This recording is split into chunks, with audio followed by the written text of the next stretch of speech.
নমস্কার, কেমন আছেন সবাই? আশা করি প্রত্যেকে ভালো আছেন। আজকে একটি নতুন ওয়েবসাইটের বিষয়ে আলোচনা করব। ওয়েবসাইটটি হলো certificate issued by gram panchayat. অর্থাৎ গ্রাম পঞ্চায়েত থেকে এখন কিন্তু residential certificate, character certificate, income certificate, some person certificate, distance certificate, এই যে সার্টিফিকেটগুলো আছে এগুলো কিন্তু এই ডিস্ট্রিক্ট থেকে আবেদন করা হতো। এখন কিন্তু অর্থাৎ এখন থেকে গ্রাম পঞ্চায়েত এরিয়ার জন্য এই যে সাইটটি আমি খুলে নিয়েছি, এই সাইটের মাধ্যমে এই সমস্ত সার্টিফিকেটগুলো আবেদন করতে পারবেন। এই সার্টিফিকেটগুলো আবেদন করার জন্য কিছু ডকুমেন্টের প্রয়োজন আছে, সেটি কিন্তু এখানে বলে দিয়েছে। তার মধ্যে প্রথমে যেটি বলেছে, একটি ছবি লাগবে যেটি 200 কেবির মধ্যে হতে হবে। তার সাথে দুটি ডকুমেন্ট লাগবে, একটি হচ্ছে অ্যাড্রেস প্রুফ আর একটি হচ্ছে আইডেন্টি প্রুফ, এবং সেগুলো কিন্তু পিডিএফে আপলোড করতে হবে 2 MBর মধ্যে। আপনি কি কি ডকুমেন্ট এখানে আপলোড করতে পারবেন আইডেন্টি প্রুফ হিসাবে এবং ফটো প্রুফ হিসাবে বা অ্যাড্রেস প্রুফ হিসাবে, তার লিস্ট কিন্তু এখানে দিয়ে দিয়েছে। আপনি যদি একটু ভালো করে দেখেন, এখানে অর্থাৎ বাঁদিকে আছে হলো অ্যাড্রেস প্রুফ এবং ডান সাইডে যে লিস্টটি আছে সেটি হলো আইডেন্টি প্রুফ হিসাবে কিছু ডকুমেন্ট দিয়ে দেওয়া আছে। অ্যাড্রেস প্রুফ হিসাবে আপনি এখানে আধার কার্ড দিতে পারবেন। আধার কার্ড এখন প্রত্যেকের কাছেই আছে। তারপর passport, driving license, election commission অর্থাৎ ভোটার কার্ড, রেশন কার্ড। তারপরে আছে হলো certificate of address with photo from government recognized educational institute for student only.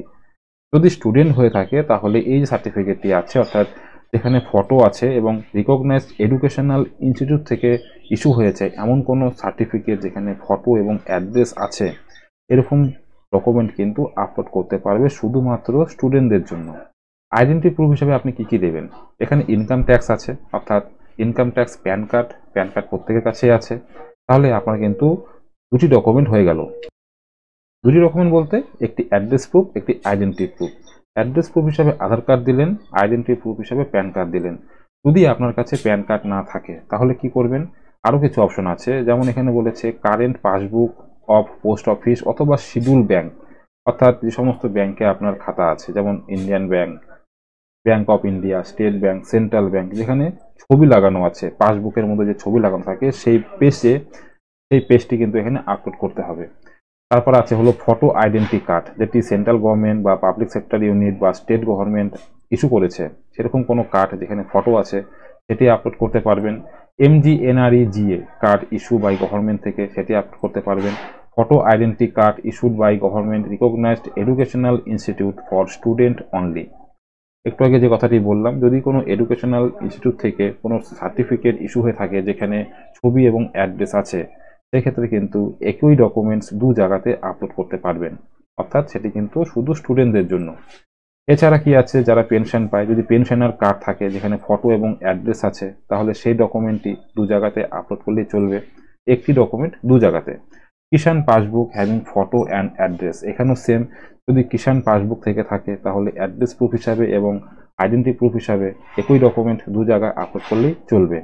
আর যদি এগুলো কিছু না থাকে তাহলে আধার কার্ড এবং প্যান কার্ড, এই দুটি ডকুমেন্ট এবং তার সাথে এক কপি ছবি আপলোড করলেই কিন্তু সার্টিফিকেটটি হয়ে যাবে। অর্থাৎ সার্টিফিকেটে যে তথ্যগুলো আপলোড করতে হবে এই তিনটি জিনিস আপলোড করলেই হয়ে যাবে। সার্টিফিকেট ইস্যু কিভাবে করবেন একবার দেখে নিই।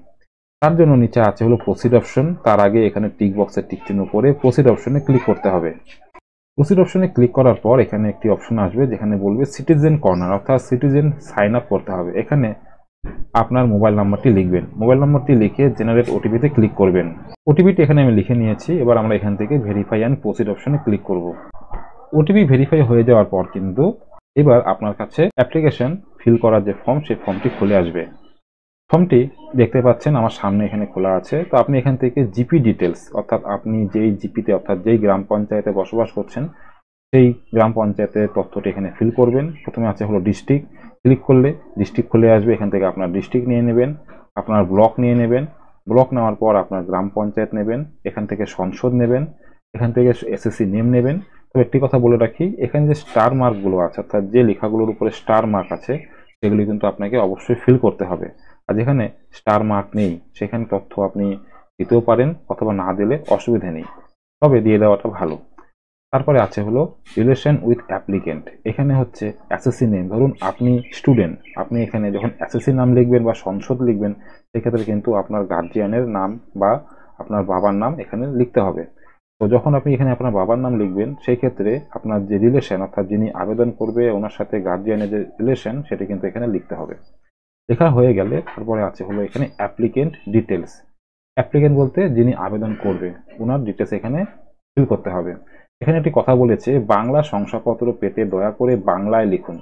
যদি আপনি বাংলায় পেতে যাচ্ছেন, অর্থাৎ সার্টিফিকেটটি, যে সার্টিফিকেটগুলো এখানে ইস্যু হবে, যেমন character certificate, income certificate, residential certificate, যদি এই সমস্ত সার্টিফিকেটগুলো যে লেখাটি হয় যদি বাংলায় পেতে চাও, তাহলে কিন্তু এখানে সমস্ত ফর্মটি বাংলায় ফিল করতে হবে, সেটি কিন্তু এখানে বলেছে। লেখার পরে আছে হলো এখানে সার্টিফিকেট টাইপ, অর্থাৎ আপনি কোন ধরনের সার্টিফিকেট চাইছেন।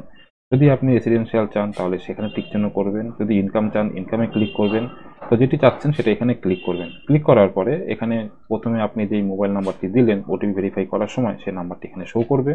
আপনার হোয়াটসঅ্যাপ নাম্বারটি এখানে চাইলে দিতে পারেন। আপনার ইমেল আইডি এখানে অবশ্যই দেবেন। ইমেল আইডি লিখে দেওয়ার পর নিচে হলো ডকুমেন্ট আপলোড করতে হবে, একটি অ্যাড্রেস প্রুফ, একটি আইডেন্টি প্রুফ। তো এখানে এখন বর্তমানে সার্ভার খারাপ চলছে, তো এখানে যদি ক্লিক করা হয় দেখতে পারবেন এখানে আইডেন্টি প্রুফ বা অ্যাড্রেস প্রুফ এটি দেবেন, তার লিস্ট এখানে চলে আসবে। যদি আধার কার্ড হয় আধার কার্ড নেবেন, আধার কার্ডের নাম্বারটি এখানে ফিল করবেন। ফিল করার পর আপনার পিডিএফটি এখান থেকে আপলোড করে দেবেন চুজ ফাইল করে। সেম এখান থেকেও তারপর আইডেন্টি কার্ড হিসেবে প্যান কার্ড দিলে প্যান কার্ড দিবেন, প্যান কার্ডের নাম্বারটি এখানে লিখবেন। লেখার পর এখান থেকে আপলোড ডকুমেন্টে ক্লিক করে ফাইলটি আপলোড করে দেবেন। আর এখানে আছে হলো সবশেষে একটি ফটো, অর্থাৎ অ্যাপ্লিকেন্টের ফটো 200 কেবির মধ্যে আপলোড করতে হবে, যার রেজলিউশন হবে হলো 360x360। আপনি যদি গুগলে এসে সার্চ করেন ফটো রিসাইজ, তো দেখবেন ওখানে অনেক ধরনের প্ল্যাটফর্ম আছে যেখানে ফটো রিসাইজ হয়। সেখানে যদি আপনি 360x360 করে দেন, তাহলে কিন্তু ফটো আপনার রিসাইজ হয়ে যাবে। তারপর সেই ফাইলটি চুজ ফাইল করে আপলোড করে দেবেন। আপলোড হয়ে যাওয়ার পর এখান থেকে সাবমিট অপশনে ক্লিক করবেন। ক্লিক হয়ে গেলে কিন্তু আপনার ফাইলটি সাবমিট হয়ে যাবে এবং সেটি প্রধানের হাতে চলে যাবে, অর্থাৎ অনলাইনের মাধ্যমে সে ফাইলটি চলে যাবে প্রধানের হাতে। সেখান থেকে কিন্তু ফাইলটি ভেরিফাই হয়ে ইস্যু হবে। তো এই মুহূর্তে আমি আপনাদেরকে একটি কমপ্লিট প্রসেস দেখাতে পারছি না।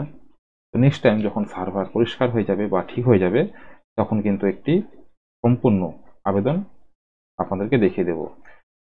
তো আপনারা বাড়িতে বসে আবেদন করুন। তার মধ্যে যদি কোনো অসুবিধার মধ্যে পড়ে যান তো অবশ্যই কমেন্টে কমেন্ট করবেন, তো আমি চেষ্টা করব সেটিকে সলভ করার। তো এই ছিল একটি আপডেট, যে আপডেটের মাধ্যমে আপনি বাড়িতে বসে পঞ্চায়েত এরিয়ার ক্যারেক্টার সার্টিফিকেট, ইনকাম সার্টিফিকেট, এই যে সার্টিফিকেটগুলো আছে সেগুলো কিন্তু খুব সহজেই আবেদন করতে পারবেন। এবং এই সাইটটির যে লিঙ্ক, সেই লিঙ্কটি আমার ভিডিওর ডেসক্রিপশনে দেওয়া থাকবে। আপনি সেখান থেকে ক্লিক করে সরাসরি এই পেজে আসতে পারবেন। দেখা হচ্ছে পরের একটি নতুন আপডেটের সাথে। ততক্ষণের জন্য বাই।